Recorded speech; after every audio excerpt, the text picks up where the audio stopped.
Hi, this is Greg McCoach, editor of the Mining Speculator. I'm here today with President and CEO Brian Fowler of Northstar Gold Corp. Brian, we had some great news today. Boy, it's going to be fun to do this interview. Yeah, you bet. No, it's a banner day for North Star, that's for sure. Yeah, I think a lot of people, after the initial recommendation, it took us a while to get to this point. Our market was been suffering, with the gold consolidation, that's lasted a lot longer than we thought. But here we are. I think we're getting ready for a big breakout in the gold market, and here you are delivering these good results. So let's talk about that. The stock's up 7 cents as I just looked at it for the day. Over 1.3 million shares traded, it looks like. So obviously the market liked it, and it looks to me, just you can explain further, but it looks like this is only part of the assay on this drill hole. We're going to have further assay on this particular hole, and it does leave room for expansion. In my view, it looks really good. No, you're exactly right. These are just partial holes from the second hole that we drilled on the property. I guess backing up, we just completed at the end of April. We completed 8 holes, just under 2,000 meters of drilling. 2 of the holes were focused on the allied syenite, and the results today.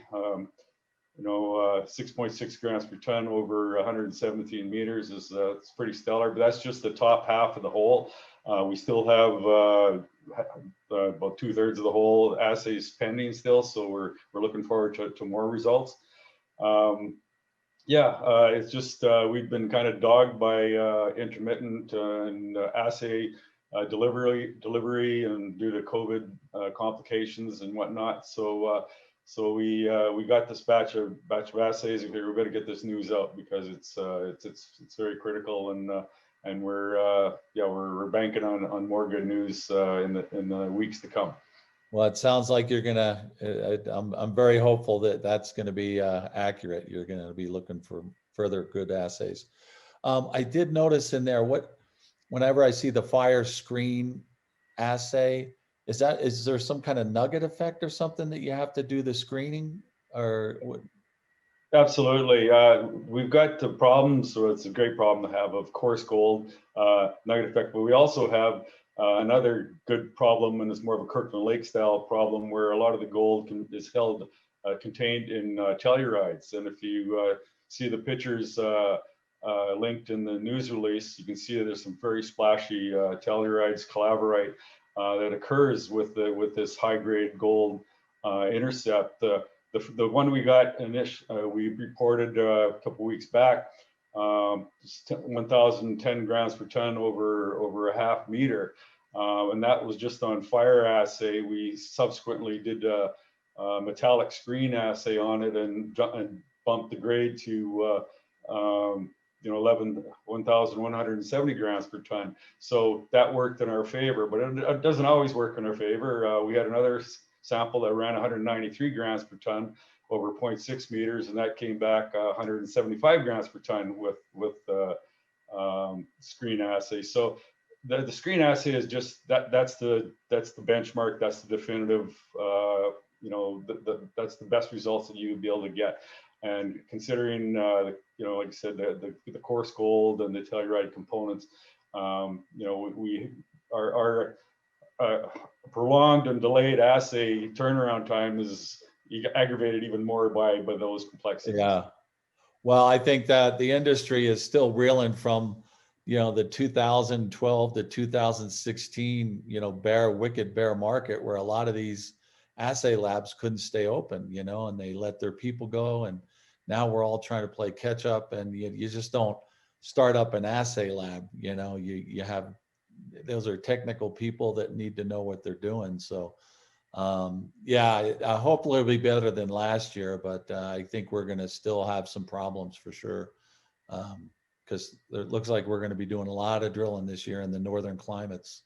So yeah, well, there was Kirkland Lake's a quite busy area and limited number of labs around there, so they're all going to max, and they're just crawling out of this COVID situation. So it's going to take a while to get things back to normal, but yeah, it's a challenge for sure. We've got a number of our additional holes on rush basis. So hopefully over the next 4 to 6 weeks, we'll be able to announce all of our outstanding drill results and position ourselves to get back at it. I'd like to get back to drilling here at the end of June. So our focus this year is going to be solely on the Miller, or are we going to go off on one of our other projects? It sounded like maybe you were going to drill one other project this summer as well. No, the lion's share is going to be on Miller. We did late last year, we acquired the adjoining Rose Grove property. So it more than doubled our land position in the area. Rose Grove covers favorable stratigraphy and geology like Miller, but it's got a lot of glacial overburden and which hampers conventional exploration. So it hasn't been explored as much. So we're doing a geophysics Basic reconnaissance.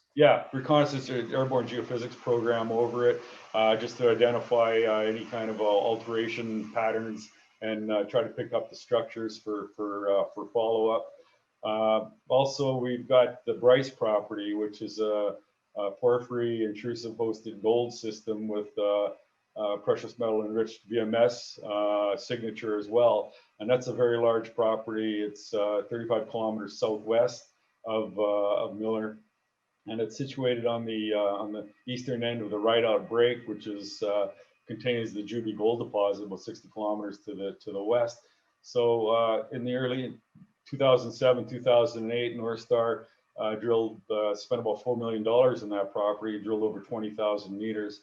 So we've got a fairly extensive drill hole database. We've got results that are, 80 meters of 2 grams type thing. So it's it's got some very promising potential. And so what we're doing with that, it's basically just been on ice because our focus has totally been on Miller. But with the we're spending $200,000 there this year, so we're validating and verifying the database. We're doing some mapping and sampling. We're following up.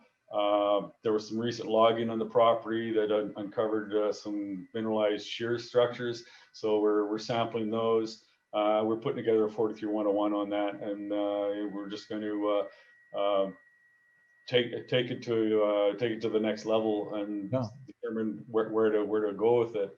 Our last property is the Milestone copper nickel cobalt property. It's situated about another 60 kilometers south on Temagami Lake. It's an old Teck property. It's got the Diadem historic estimate, so it's open and it hasn't been really looked at for a number of years. So we're putting a 43-101 on that as well, addressing that up, and we're just looking at monetizing it either through spin out or option or whatever makes sense. Copper, nickel, cobalt really is in our space, so we're more focused on gold. Yeah, well, for all intents and purposes, the bulk of our budget's going into Miller, as it should right now, because we're onto something here, and this is what we want to keep pushing the program there as we keep getting good results. So that's what's going to drive our stock price. So let's stay at it, Absolutely. No, yeah. We're looking forward to getting the results, and like I said, fire up again here at the end of June, and definitely be following up the Allied Gold Zone results to the north. That intrusive, that near surface bulk tonnage system is open to the north, and there's still a lot of room to significantly expand it. So both north along strike and then east and west as well, because mineralization isn't totally confined to the cyanide. We drilled a hole last year, a hole 49 that intersected 100 meters plus of a gram, 1.7 grams, I believe. Yeah. That was in volcanics, so it's it's outside of the intrusion. So there's still a lot we don't understand, but every hole, every new drill campaign is really adding to the story, and we're really excited about it. Well, look, we got to end. We're out of time, but let's keep going. Let's just watch for these assays. I'm very excited about what can happen for Northstar Gold this summer.